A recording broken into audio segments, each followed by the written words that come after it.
This is Riri Mokru, and you're watching Wrestling with Mental Health.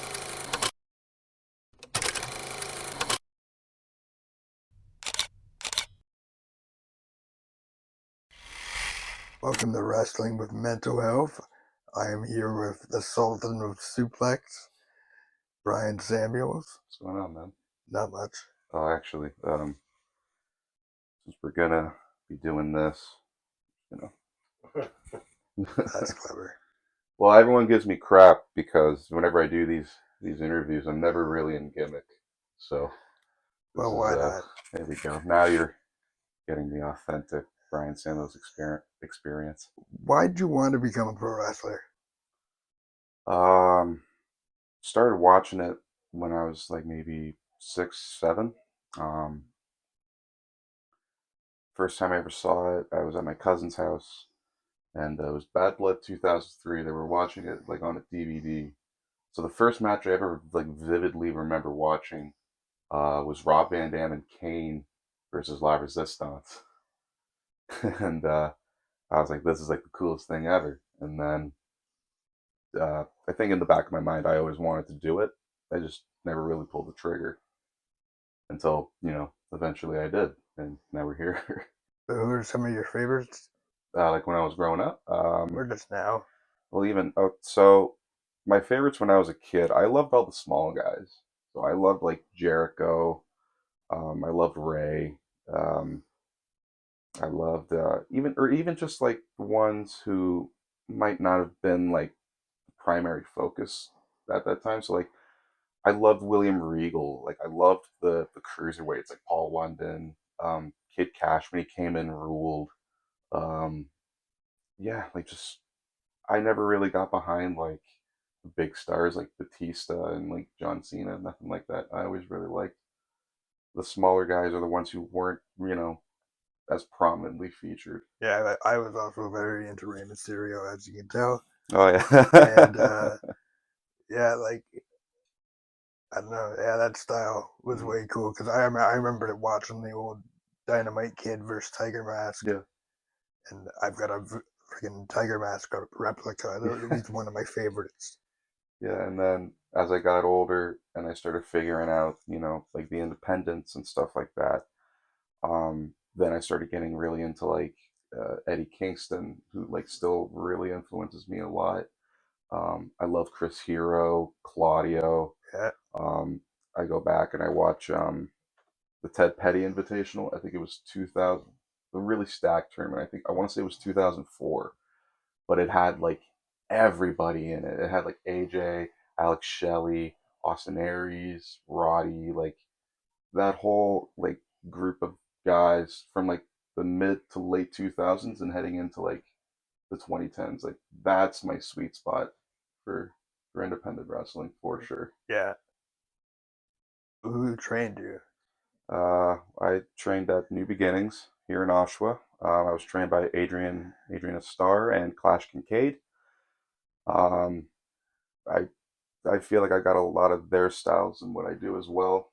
Um, Clash taught me really how to be a character and how to really work a crowd and do all that. And Adrian really helped me, get my moves nice and crisp and really helped me come up with the whole move set that Bryan Samuels uses too. So a lot of love for those two.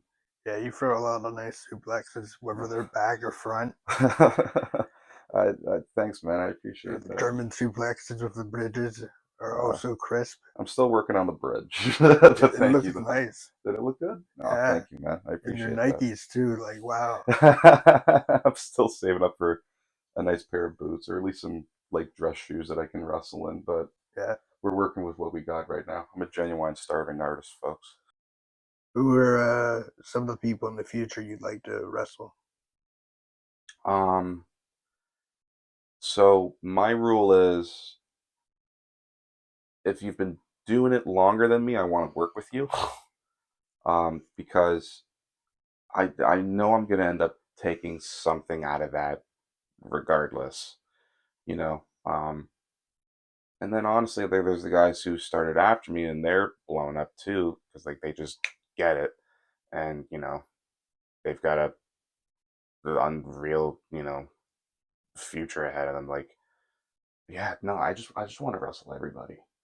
Like, I'm not picky. If I look at you and I start like, oh, we could do this, we could do that, like, hell yeah, like that's the cherry on top. But for overall, like, I wanna work with everybody because I want to be known as like the kind of guy that could have a good match with anybody. So yeah, you want some? Let's go. Nice. That was awful. What are some of your favorite matches you've done so far? Um, so off the top of my head, I got to wrestle Joey Legend and Freddie Mercurio in a triple threat, which was like, I think that was my first super big test. Um, and I remember I didn't sleep well the night before. I was really sick. If you go back and watch that match, I'm disgustingly pale. But they both, like the pros they are, they both took unbelievably good care of me. Um, I still talk to Freddie a lot. He we have a bit of a mentor mentee relationship, I would say, and he's throwing out ideas for me to, for things for me to do, maybe change the way I look. Um, I'll ask him some matches that I should watch if I'm trying to get a little bit more into like world of sport, catch as catch sort of style. So he sent me a lot of stuff. Yeah, lots of love for those two. I love that era. He's the best. Uh, and then recently I did the dog collar match with Wade. Yeah,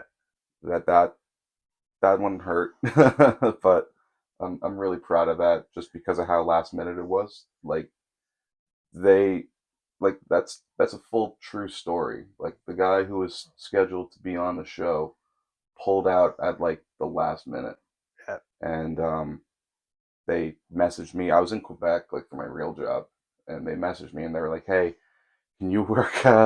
Can you do a dog collar match with Wade uh, at the show? So and so pulled out." And I was like, "Sure." I threw all my stuff in a bag, got in the van with my foreman who was already going home for the weekend, grabbed my stuff, and then the next day we When drove up to St. Catharines. when art meets life, Yeah, no kidding. that's pretty cool. Yeah, and yeah, and then I also I did Death and Tax with Josh Sin. Yeah, you're doing a lot of crazy hardcore shit, man. I try not to. Well, I at least try to like do it when it matters. Um, 'Cause I didn't want to just get lumped in to only doing the hardcore stuff. Don't get me wrong, I love doing it, but I want I also know you love the scene too, so you want to make an impact on the scene, I would sure, imagine. yeah. But that match got me a lot of eyes because of the finish. Because I took the barefoot bump in the thumbtacks. Yep. That wasn't smart. No. The Danger Matsunaga finish are bloody crazy. Yeah, thank you. But yeah, those are three matches that I'm super duper proud of, That's good. and I think 2026 I think we're gonna potentially knock it out of the park. What got you to start the idea of the gimmick of the '50s crooner? um, I'm a big fan of characters in wrestling, like as a whole. Um, so I always just kind of wanted to do something different. I didn't want to be, wearing trunks, kick pads, have a fake name, and my gimmick is I'm a wrestler. I'm not throwing shade at anybody when I say that either. Um, that just I didn't feel like something that was believable out of me. So um, I was walking down the street. It was 20 after 4, and I just came up, you know, with like the '50s crooner thing because there was already like some 50, like Deuce Domino and Cherry were like the '50s Soshas, and there's Timeless Tony Storm too. But I was like, has anyone ever just been like the Frank Sinatra kind? And I did a quick little Google, went on Cage Match, checked everything I could. No one was doing it. Um, and I presented the idea of the character to Adrian and Clash, and they were both like, "Do it." Yeah, you feel They the loved it. void. Yeah. Yeah, I love the entrance video. Oh, thanks, dude. It's just so cool the way the bar scene comes out, Yeah. and then it's all neon lights, and it fits it very well. Oh, thanks, man. You throw some beautiful Saito suplexes and back suplexes, and I try, man. Thank you. they're on point. You should do a Dynamite Kid snap suplex too. Hmm. Uh, I'll throw it in there. Throwing the exploders in, you remind me of Jun Akiyama. Okay, thank you. Same sort of style. Oh, thanks, dude. I appreciate So how'd you come up with the bow ties? it. I didn't really.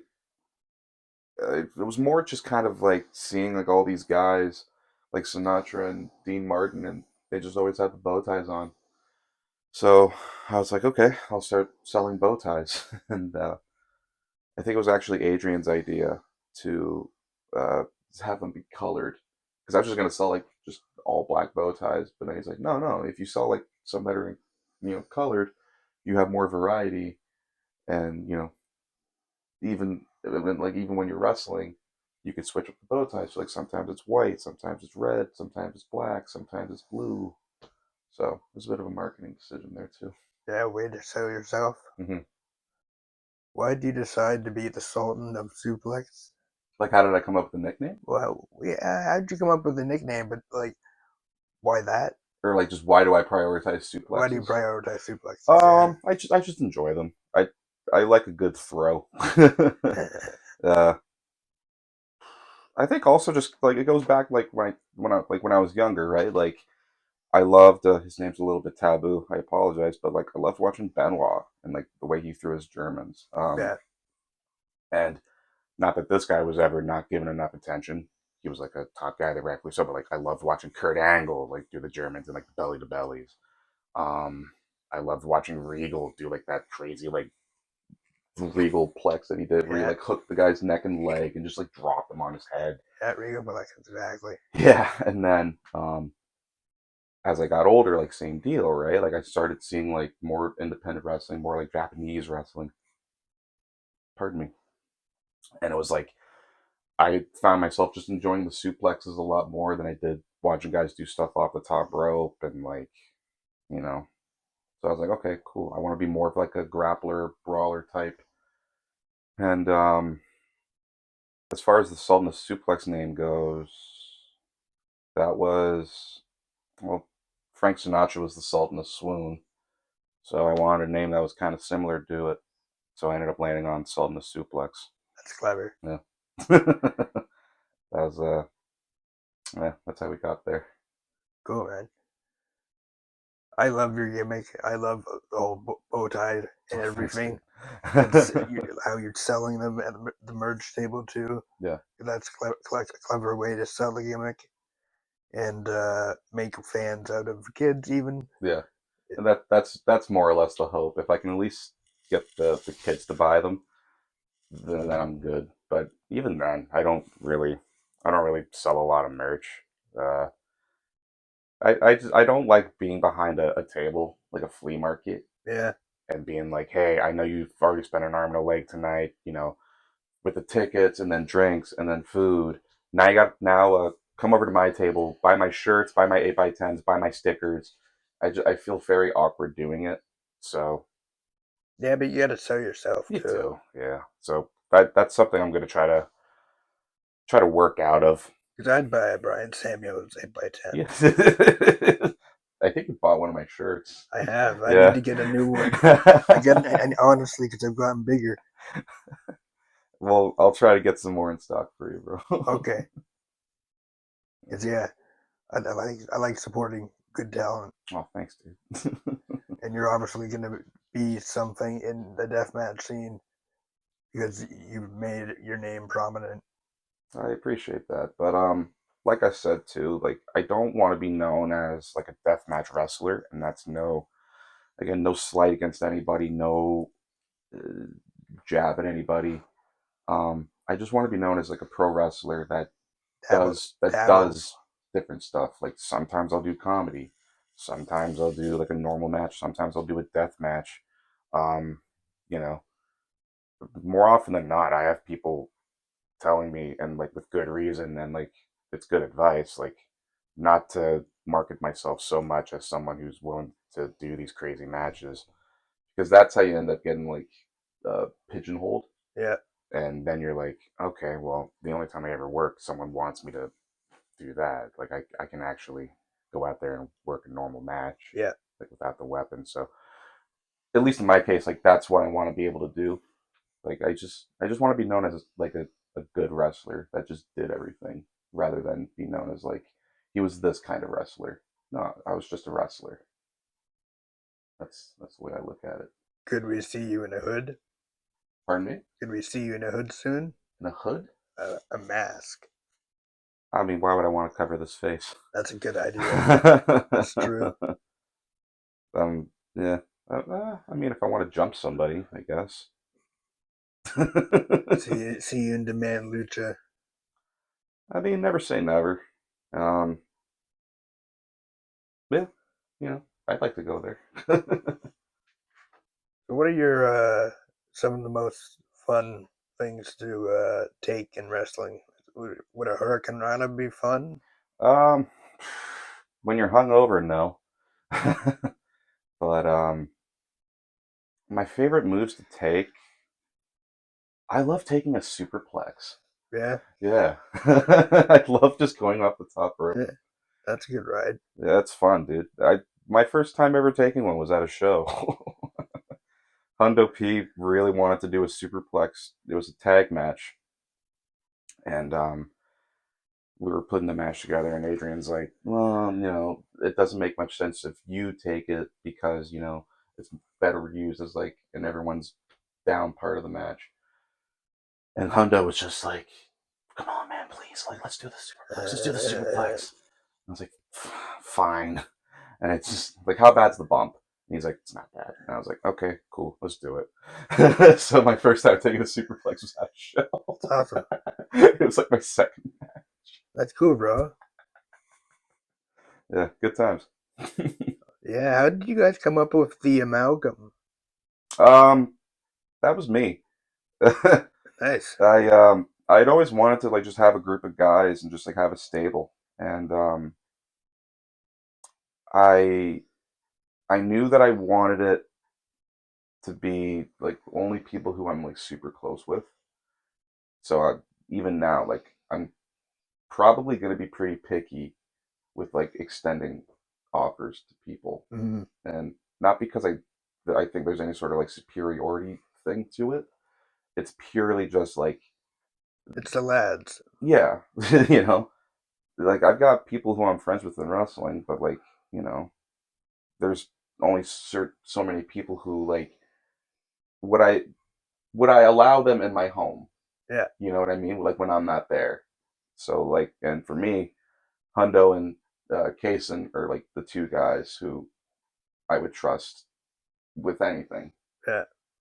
And I don't remember how we came up with the name, but yeah, but I knew that I wanted it to be like a mesh of like different styles and stuff like that. So like Kaysen's very technical. I'm a bit more of a brawler.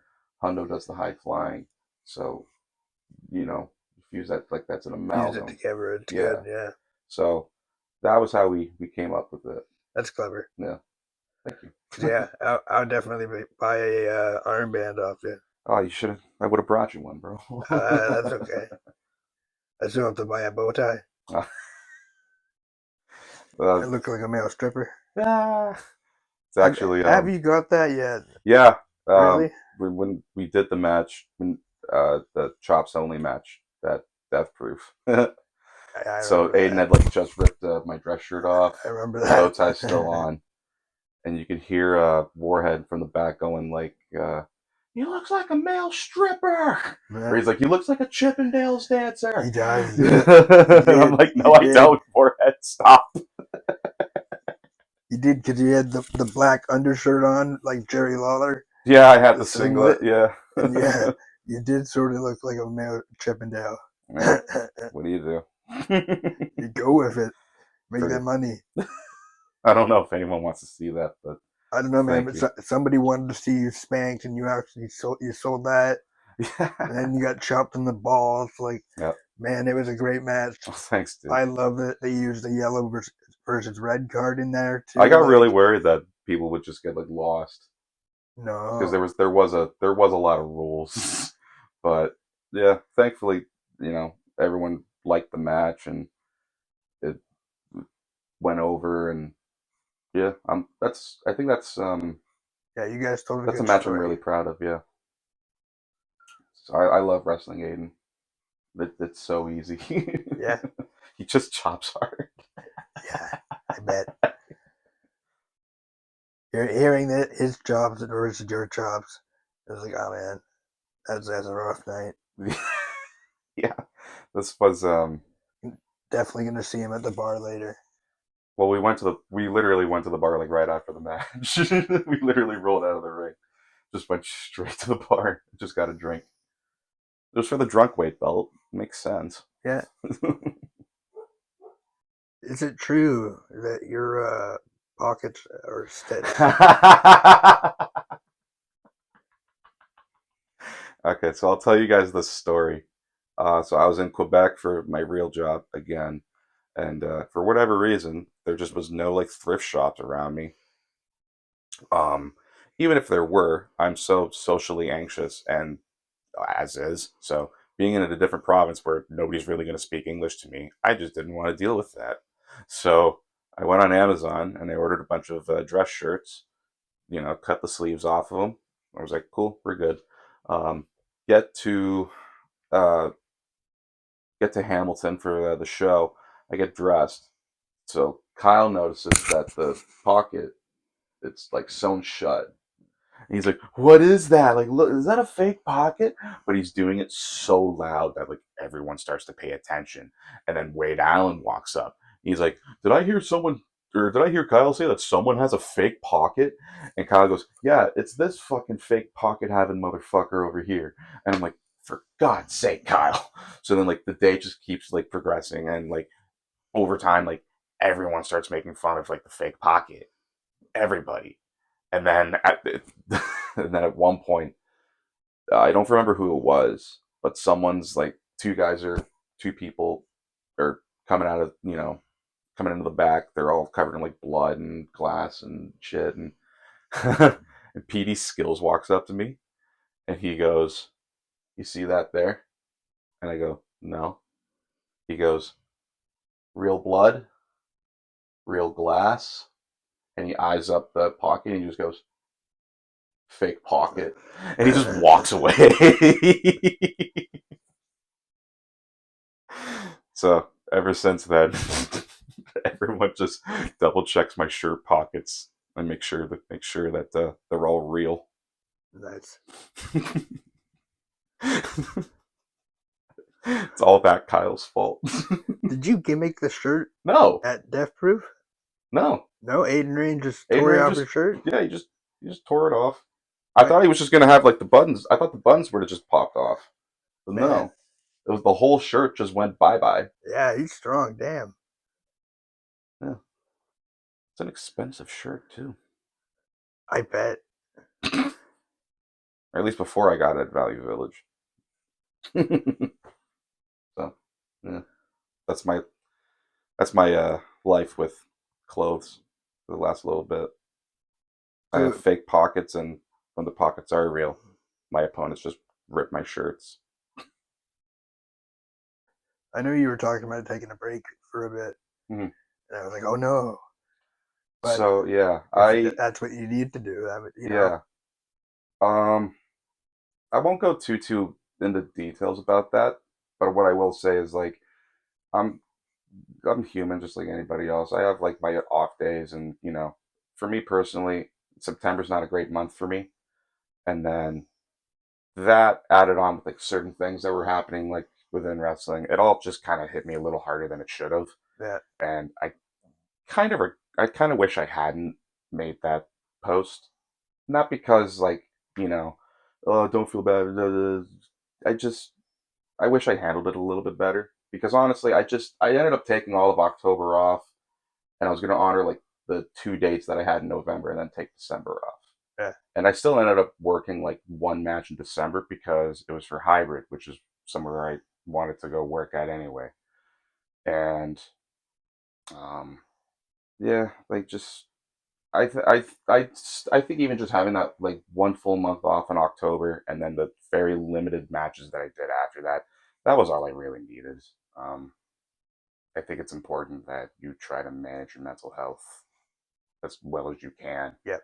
and maybe don't just immediately go on Instagram and be like, I'm taking a break, and then because eventually, like you might even just have like a moment of clarity, and then you're like, oh, well, this is why I'm upset. Okay, well, I'm gonna go solve that right now, and now I'm good.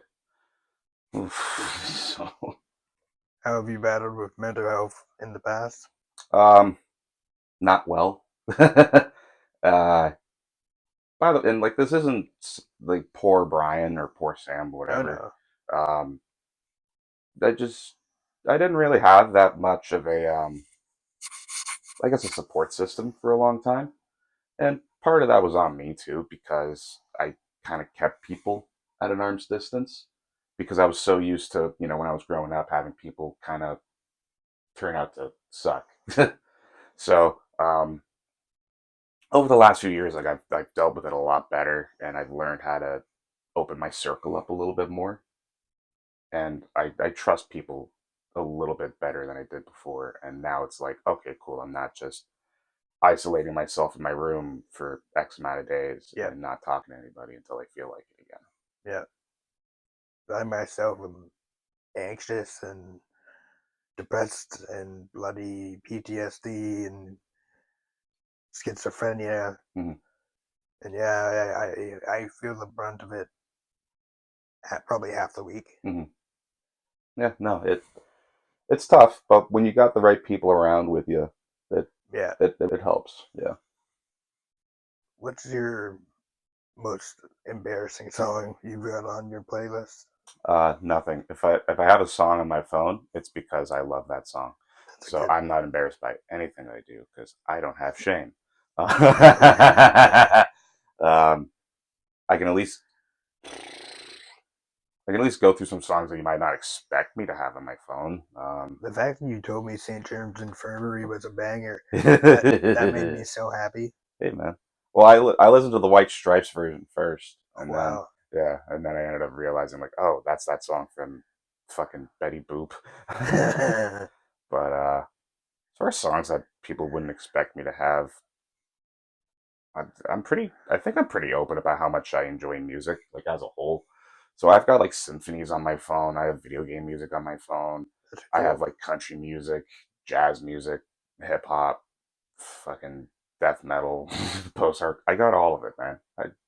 You're I'm not well. embarrassed by anything that I listen to. You're well rounded. I try to be. You're an old man. I get that. It's That's cool. Old man with your knowledge.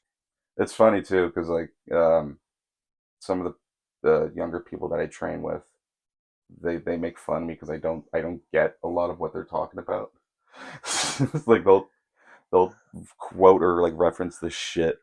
Like I'm like, what are you talking? Or I try to like throw out like a couple of like Simpsons references to them. I have no idea what I'm talking about. Oh, They just don't get it. It just goes over their heads. uh, that reminds me of like when Rhino did a seminar. I was able to watch it at PWE, Yeah.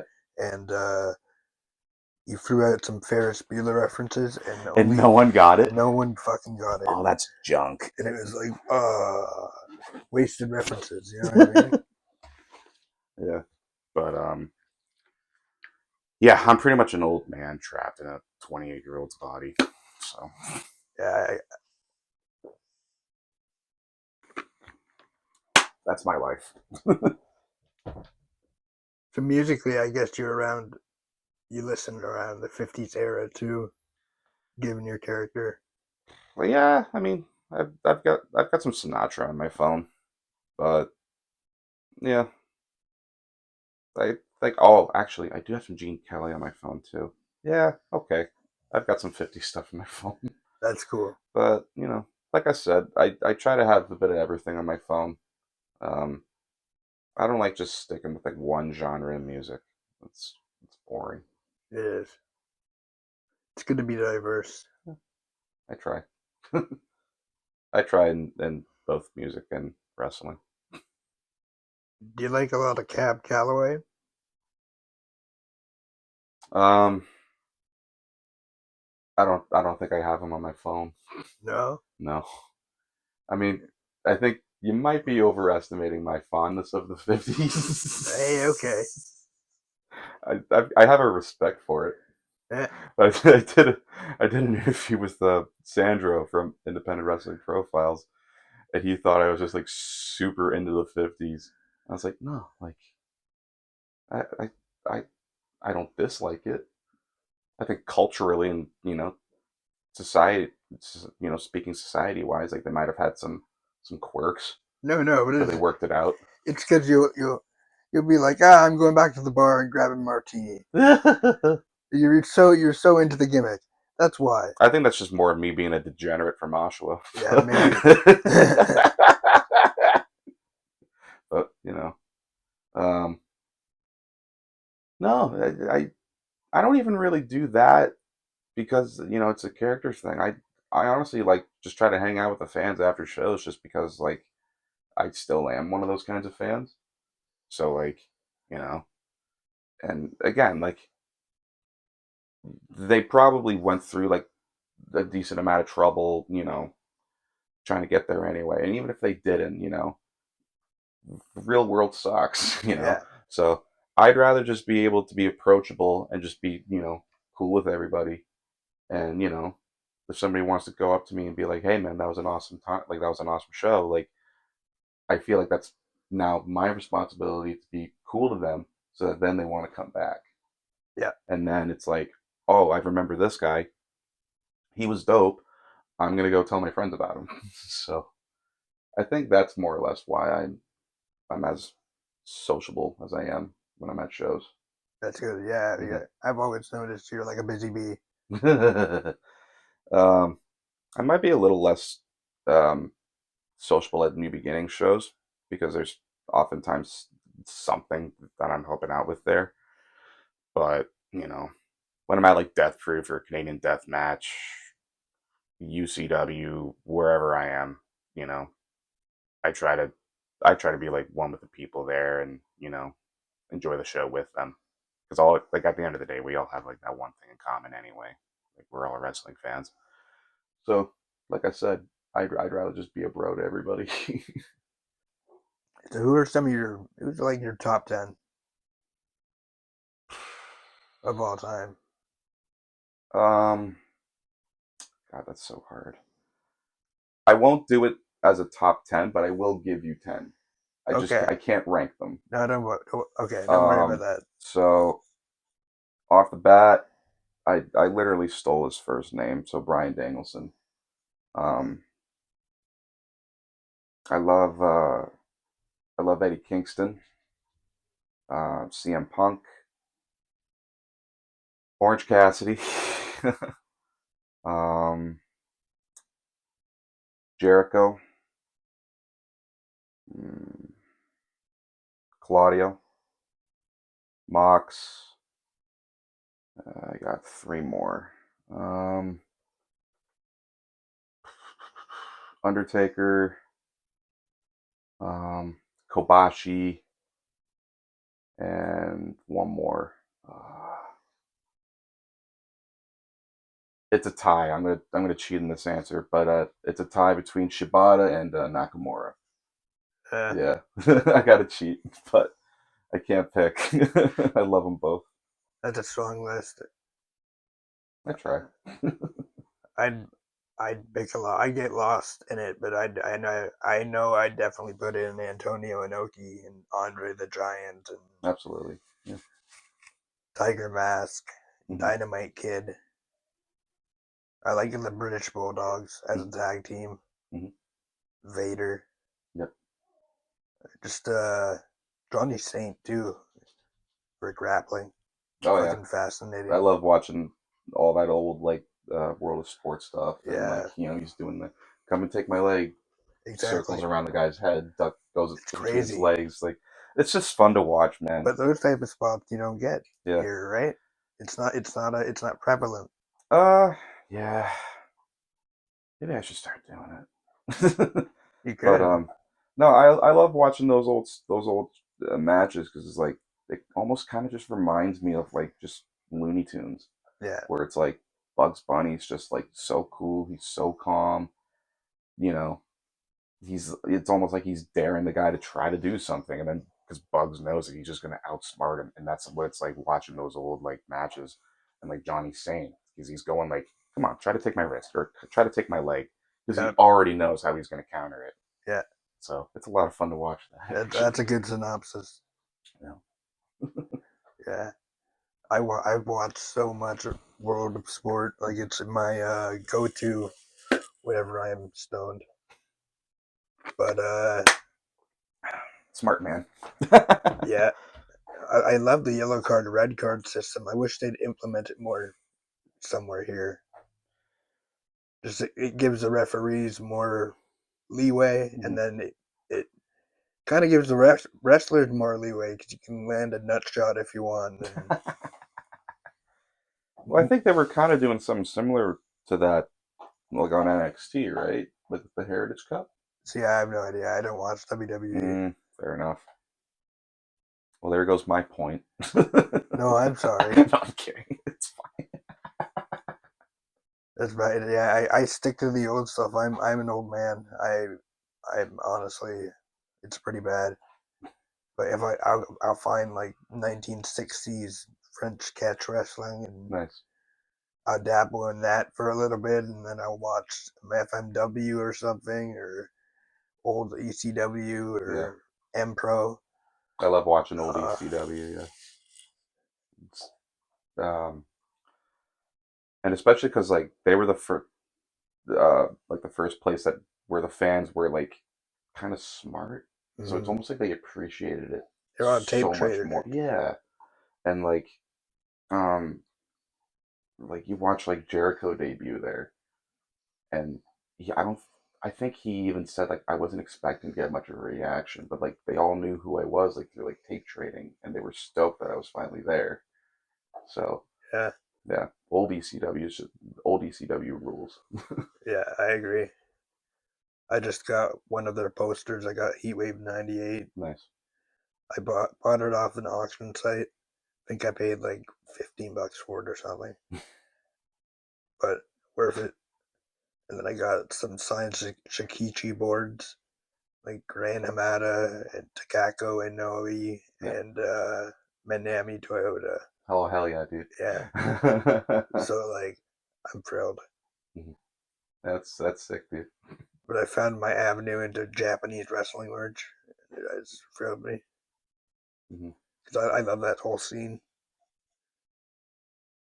But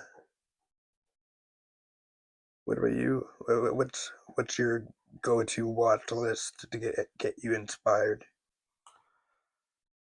Um, I love watching ECW One Night Stand, 2005. Top to bottom, that show ruled. Um, I love watching. Um, honestly, I love watching. What was it? Oh, it's on the tip of my tongue. WrestleMania 23, but that's more or less like not that the show's bad because it's not, but like I remember it so fondly because I was there like live.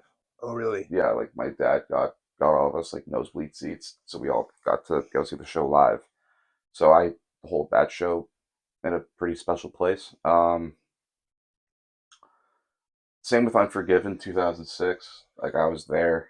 I got to watch Hell in a Cell and Triple H grabbed Vince's head and shoved it into Big Show's ass. um, yeah, like I don't know if I have like a lot of like just shows that I watch as much as I do like have like the promotions that I'm always watching. So like I always go back and watch like old Ring of Honor, Yeah, old CZW. Like I said, right? Like indies from like the mid to late 2000s and like a little tiny bit into the 2010s. Like that's my sweet spot for wrestling. So, when I'm going back and I'm watching, um, like Generico and Steen kill each other at, Final Battle, like, I love that. Yeah, that ladder match they had was hmm bloody crazy. Yep. And then, like old CZW stuff, like, and Chris Hero was like the world champion there, and you know, he was killing it. And then, um, I love watching old Zandig Yeah, matches. you all have guilty pleasures. Yep. That's not a guilty pleasure. Again, I feel very, very confident with saying I love watching John Zandig matches. Um, uh, yeah, no, I love it all. I just enjoy everything. Um, I don't think there's any such thing as like bad wrestling. I think there's such thing as wrestling that's done poorly. Yeah, But I love watching like high flying wrestling. I love watching technical wrestling. I just love watching wrestling. That's honestly how I just get motivated. yeah. It just so happens that sometimes, like maybe I'll watch like One Night Stand a little more often than everything else. But like if it's on, I'll usually find something about that show that'll get me thinking and get me more inspired and like get me writing ideas down. Can you give me a top 10 matches? Like top 10 death matches. No, no, just matches in general. Oh, just matches in general. Okay.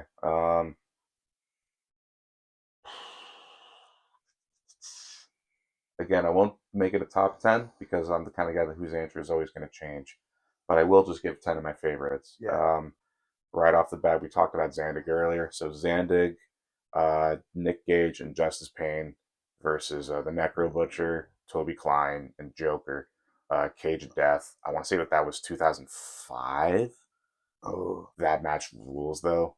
Um, I love uh, I love Mike Awesome versus Tanaka, ECW One Night Stand. Um, Orton and Foley Backlash 2004. Um, Brian, Batista, and Orton at 30. It's a little overbooked, and it shouldn't have been that difficult to have gotten there in the first place. I think we all acknowledge that. But, as I said, Brian Danielson is my hero. He's my favorite wrestler. So that match is obviously on there. Um, God, there's so many. I love Shibata and Okada yeah, from Sakura Genesis. yeah, the headbutt. Yeah, that's crazy. Um, where am I at now? Like six? Yeah, Six? Okay. Um, Brock and Kurt, 60-minute Iron Man on SmackDown. That match was awesome. Um,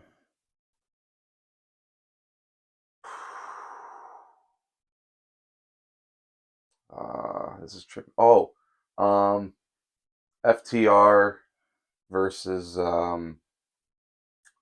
the Briscoes, the first one. But I also love FTR versus Bullet Club Gold, like the 2 out of 3 falls match they had, yeah. like on Collision. That match rules. And then I got one more. Um,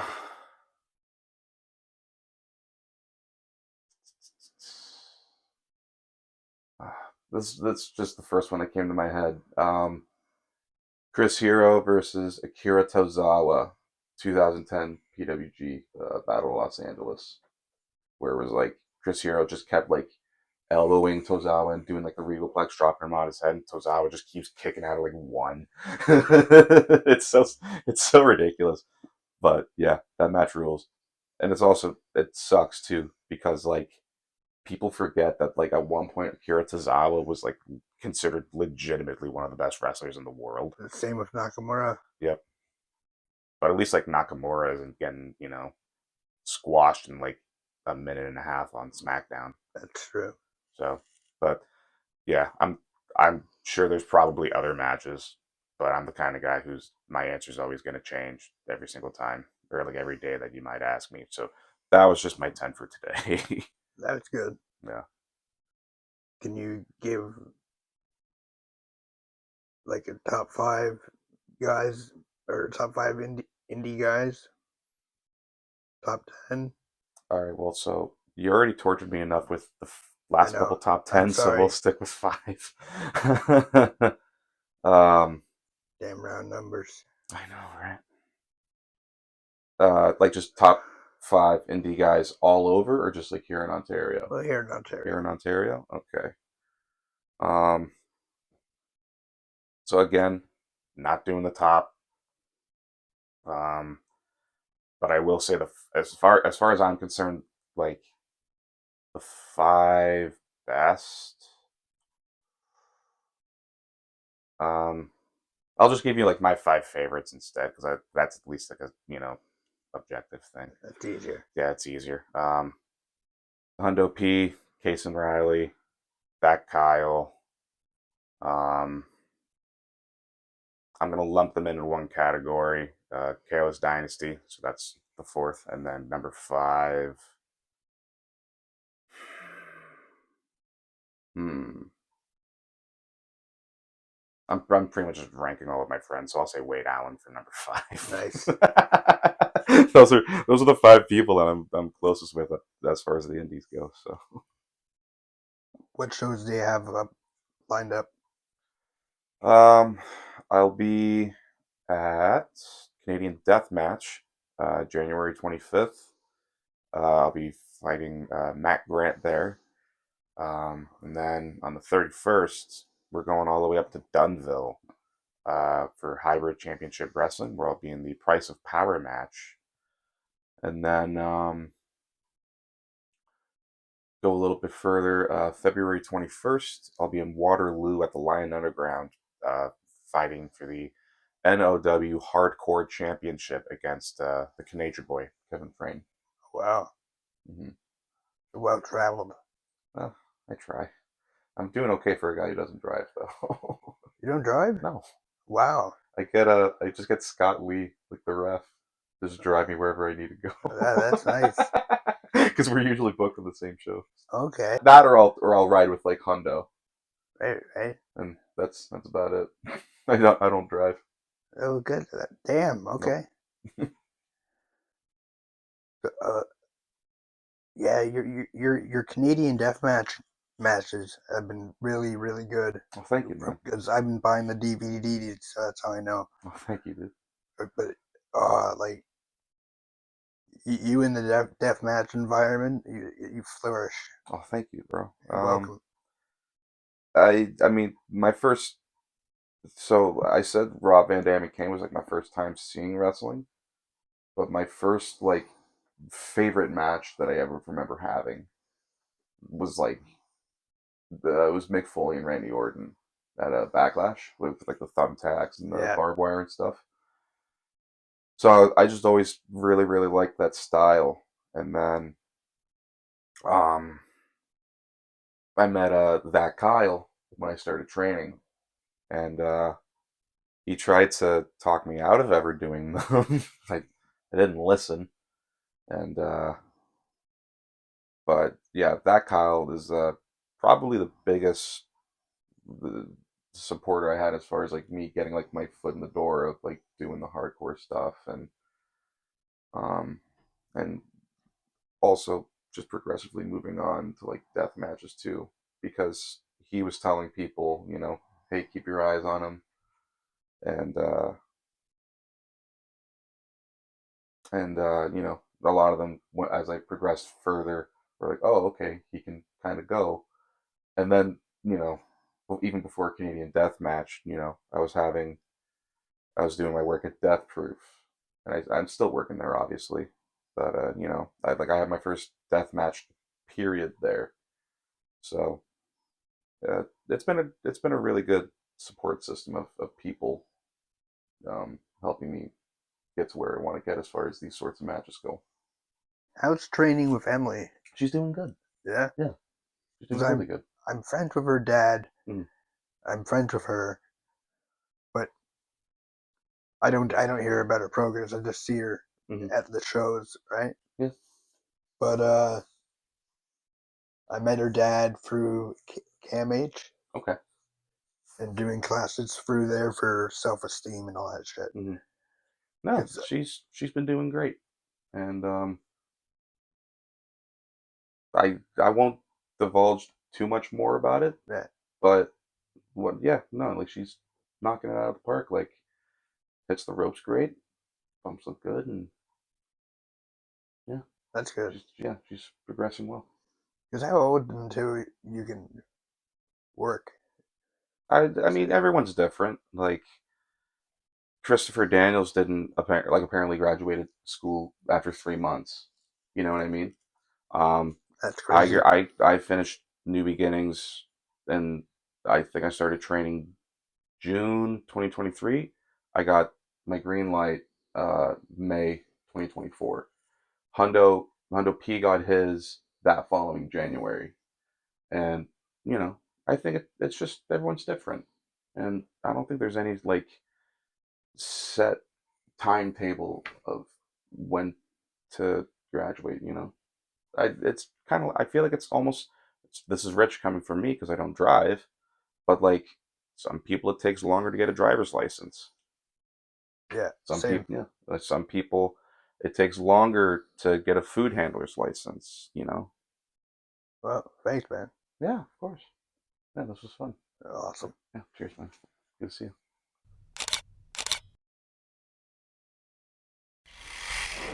Hey, this is PWE superstar Cody Diener, the king of the schwa. You're listening to Wrestling with Mental Health.